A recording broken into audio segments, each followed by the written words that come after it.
Entre na América Online. Seus comandos são tão fáceis que mesmo quem nunca entrou na internet acha tudo fácil. Todas as novidades para o uso da internet em nível de pessoa física e de pessoa jurídica. As corporações poderão conhecer como a internet muda a comunicação e as pessoas poderão saber o que elas podem usar da internet. E cada vez mais eles usam a internet para se aproximar da vítima.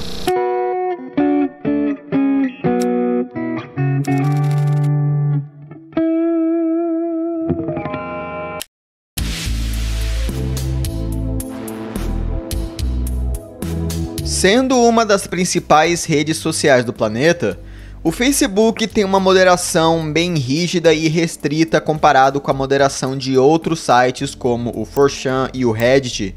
Postagens relacionadas à violência, discurso de ódio ou de incentivo ao crime são muitas vezes deletadas em questão de horas. Contudo, já houve uma época em que o Facebook foi bem mais relaxado com sua moderação, quando perfis que compartilhavam e imagens chocantes conseguiam permanecer na plataforma sem serem detectados e inundavam grupos e a página inicial de usuários com esse tipo de conteúdo. Nessa era das trevas do Facebook, haviam diversos grupos e perfis dedicados a compartilhar conteúdo chocante, mas o pior deles foi uma conta chamada @Renobarbos Renocide. Criado em 2011, o perfil possuía uma foto de perfil que se trata de uma montagem de uma foto de uma boneca japonesa, e suas postagens pareciam ser inicialmente apenas fotos assustadoras genéricas que são circuladas pela internet, assim como coordenadas de lugares aleatórios pelo mundo e mensagens crípticas em espanhol, latim, russo e abcasiano.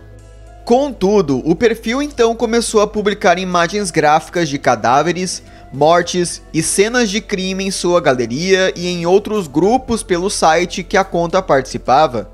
Apesar de ser contra as diretrizes do Facebook, a Renobarbos conseguia burlar a moderação do site ao postar essas imagens e então excluí-las apenas alguns minutos depois, assim impedindo que sua conta fosse derrubada por denúncias em massa ou por alguma detecção automática do Facebook. Com base nessas informações, qualquer um poderia dizer que o perfil Renobarbos se tratava de apenas um Jorge adolescente tentando chocar a gente na internet por pura atenção. E apesar de centenas de denúncias ao seu perfil, os usuários que denunciavam a Renobarbos recebiam apenas uma mensagem automatizada do Facebook dizendo que o site não encontrou nenhuma violação na conta. E assim, o perfil permaneceu ativo durante vários anos. E durante todos esses anos, a Renobarbos continuava postando goré 24 horas por dia no seu perfil, em grupos aleatórios e enviando essas imagens no privado de pessoas aleatórias do site, indo atrás principalmente de crianças e adolescentes. No início de 2015, a Renobarbos deixou de apenas postar imagens de mas também passou a publicar imagens de pedofilia e CP. E nessas imagens doentias também eram anexados textos onde a Renobarbos promete que continuaria publicando esse conteúdo caso conseguisse compartilhamentos.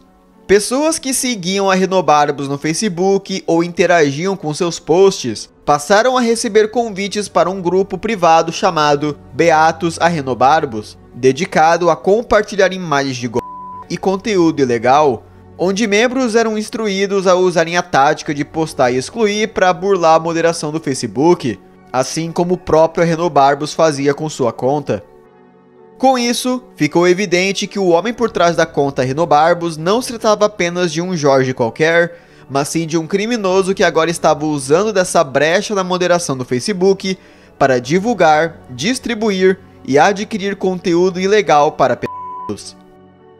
Os boatos de uma conta que chegava no PV das pessoas enviando e publicava material ilegal em seu perfil rapidamente circularam pelo Facebook em 2015, até que o site por fim baniu a conta, assim como os grupos e páginas associadas ao perfil, e desde então, o perfil Renobarbos nunca voltou à internet.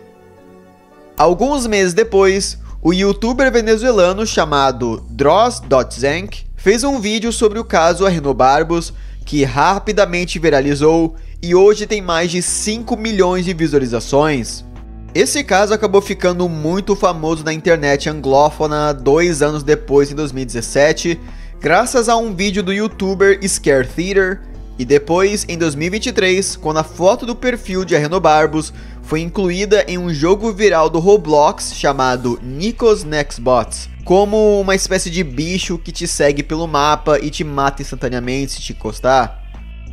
Apesar de ter passado tanto tempo e de ser um caso bem conhecido, a história de Arenobarbus é bem mal contada, cheia de furos e com questões que até hoje não foram respondidas.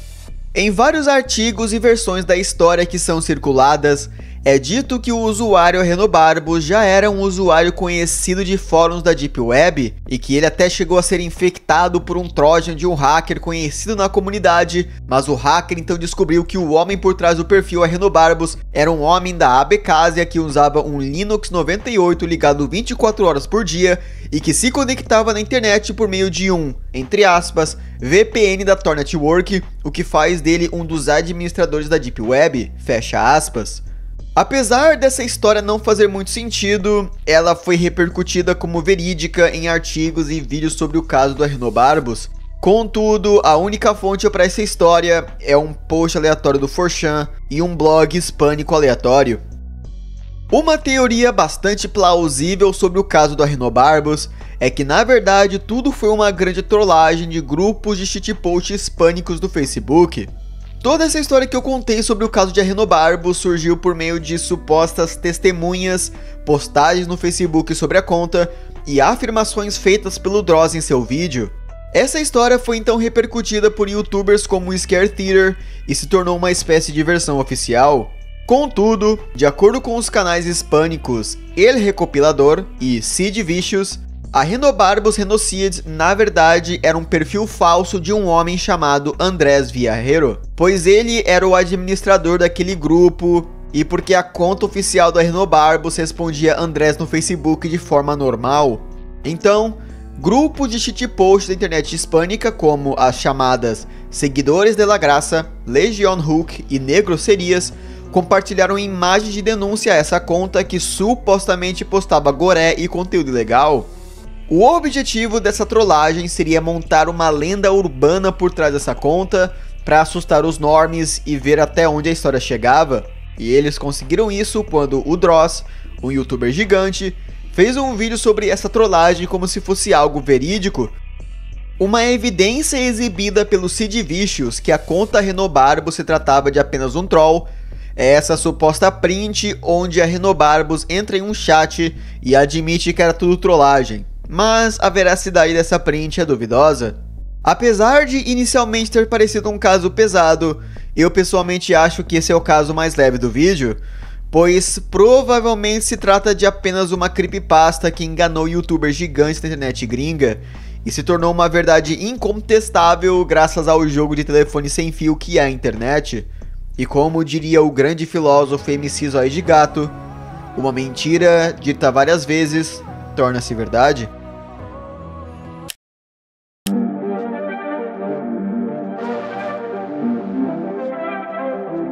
Um caso bastante curioso, oriundo do estado de Rondônia, porém pouco repercutido na internet, é o estranho caso de Simão Vieira dos Santos.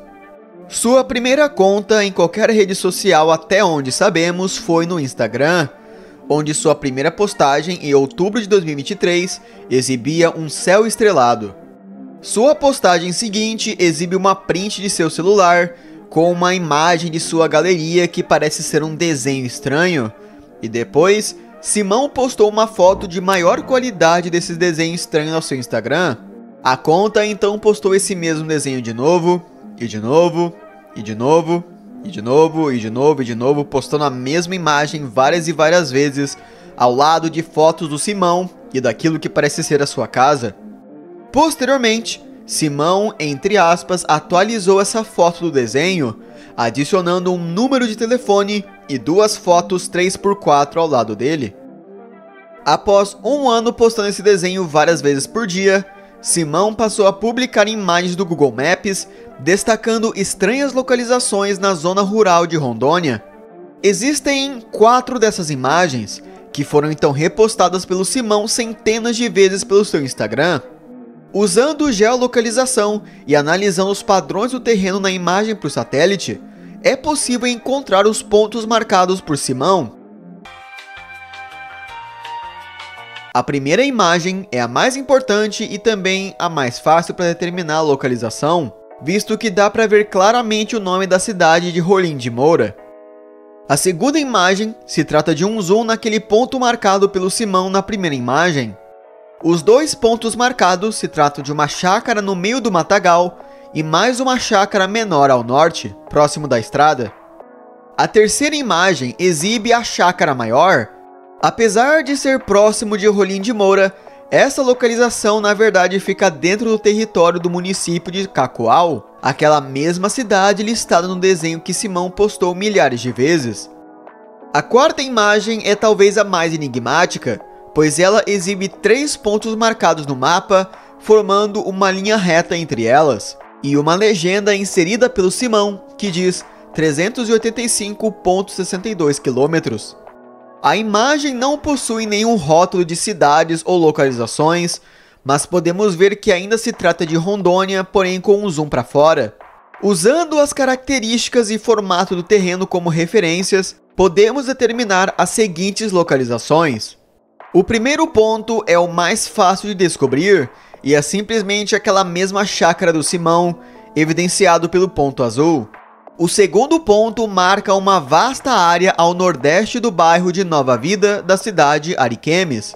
Como o mapa está com um zoom bem pequeno, não tem como determinar a localização exata com a mesma precisão que nós fizemos com as outras imagens. Porém, o ponto parece marcar uma área que fica entre essas duas florestas que não possuem nenhuma estrutura ou ponto de interesse, com exceção desses 2 celeiros ou chácaras isoladas próximas à estrada.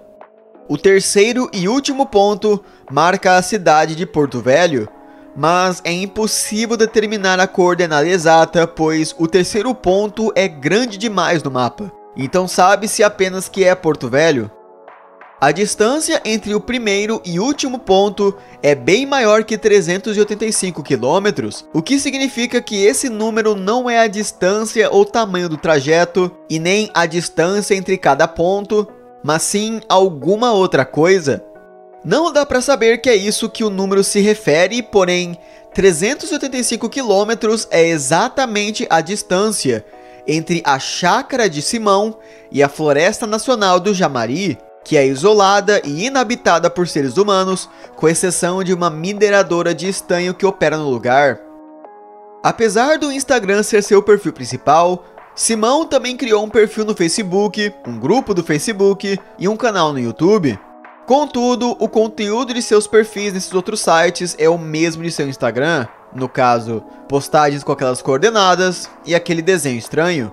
Também é possível ver em suas postagens que ele parece ter tido uma conta no TikTok, mas ao pesquisar esse exato usuário, ele simplesmente não existe ou foi banido do app. Uma coisa que todos esses perfis têm em comum além do conteúdo é a frase tempo e tempo. Na descrição de seu Instagram, tempo e tempo. Em seu grupo de Facebook, tempo e tempo. Em seu canal no YouTube, tempo e tempo e tempo e tempo e tempo e tempo e tempo. Enfim. Essa frase não clarifica muito bem o que se trata essas postagens de Simão, mas talvez sirva como alguma pista para o significado desse desenho.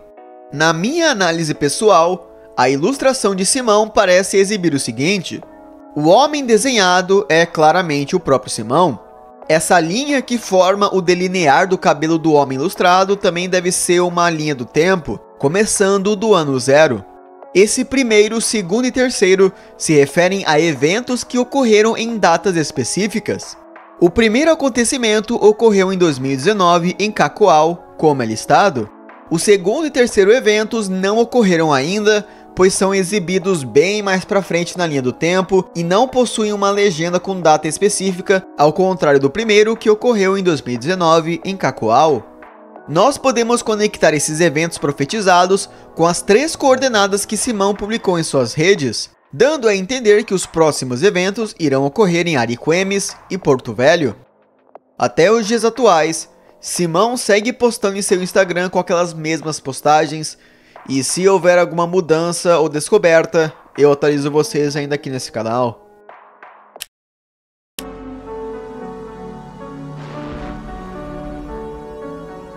Antes do YouTube ser visto como um lugar onde é possível ganhar fama e dinheiro, a vasta maioria das pessoas tratavam o site como um simples lugar para depositar vídeos de momentos importantes ou legais de sua vida. Em 2007, um entre milhares de canais do YouTube foram criados, e esse canal foi Kelly Stapleton. O canal tem o mesmo nome da mulher que o criou, e se tratava de nada mais que vídeos de Kelly com seu marido e filhos, se divertindo e se aventurando. Haviam vídeos da família passando por atrações turísticas, tocando instrumentos, e dos filhos da Kelly dançando em eventos de sua escola. O canal parecia ser nada mais que um canal fofo de uma mãe compartilhando os momentos mais especiais de sua vida na internet. A filha do casal, uma menina chamada Issy, possuía autismo de grau 3, mas apesar disso, a menina parecia feliz nos vídeos do canal, e até aparecia dançando ao lado de sua mãe. Contudo, a situação de Issy era muito mais complicada do que qualquer pessoa imaginava, e isso veio ao público quando Kelly publicou um vídeo em seu canal chamado Typical Day, onde ela grava sua filha a agredindo.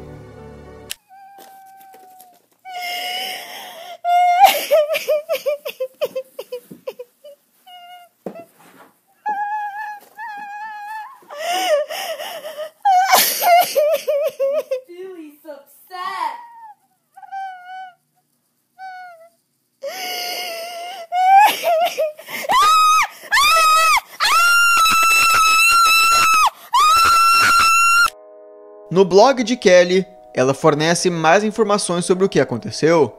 Acontece que, por consequência do autismo de sua filha, ela tem surtos violentos e frequentemente agride e bate na sua mãe e irmã mais nova. E alguns dias antes disso acontecer, Kelly tinha acabado de sair da UTI por conta de uma vez onde sofreu um traumatismo craniano após mais um ataque de Issy. No blog, Kelly também desabafa sobre sua vida e como o autismo estava impedindo que sua filha, ela e sua família de terem uma vida normal. Entre aspas, estou cansada do autismo roubando a vida dela. Estou cansada do fato disso estar drenando todos os nossos recursos, tempo, dinheiro, energia, tudo. Estou cansada de ficar morrendo aos poucos a cada traumatismo craniano. Mas principalmente, estou revoltada vendo meu marido, um bom homem, trabalhar tanto e ainda assim não poder fazer nada. Ele não consegue manter sua família segura e não consegue consertar sua filha problemática. Ele merece vir para casa, pagar as contas, abraçar sua família e fazer o que bons homens fazem. Nossos outros filhos merecem ter todo o tempo que seus pais não puderam prover. Eles merecem ter uma infância. Eu também devo mencionar que nós amamos nossa filha deficiente muito, mas vocês devem saber que viver com ela é absolutamente terrível. Tem surtos de gritaria, destruição de propriedade, mordidas, soco, puxação de cabelo e chutes. Sempre tem barulho e todos sempre temem que a qualquer momento vão ser agredidos. No fim de seu blog, Kelly pede ajuda para conseguir apoio financeiro para contratar algum serviço psiquiátrico para tratar sua filha, visto que a empresa de seguros da família se recusou a pagar pelo tratamento. Felizmente, o post acabou viralizando e Kelly conseguiu buscar ajuda profissional para sua filha, mas a mãe sentia que Issy não estava tendo muito progresso, evidenciado por imagens divulgadas por ela, que mostram Issy tentando agredir sua mãe na frente dos psiquiatras e depois tenta agredir os próprios psiquiatras, aparentemente por motivo nenhum. Em 2013, Kelly levou sua filha para acampar com ela e fazer churrasco com as churrasqueiras portáteis que ela tinha comprado uns dias atrás.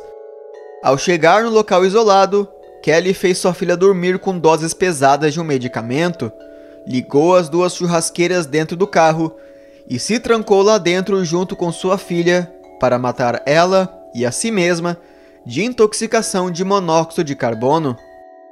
O carro foi encontrado por policiais do local, que resgataram as duas e as levaram ao hospital. Kelly se recuperou relativamente rápido, Mas Issy entrou em um coma de 4 dias e sofreu danos cerebrais. Por ter tentado matar sua filha, Kelly Stapleton foi presa e condenada a 33 anos de prisão. Em 2023, ela passou a cumprir sua pena em liberdade condicional. Em entrevistas que fez e em sua confissão, Kelly afirma que seu objetivo era se matar junto de sua filha para que elas pudessem estar juntas no céu, libertadas das dificuldades do autismo.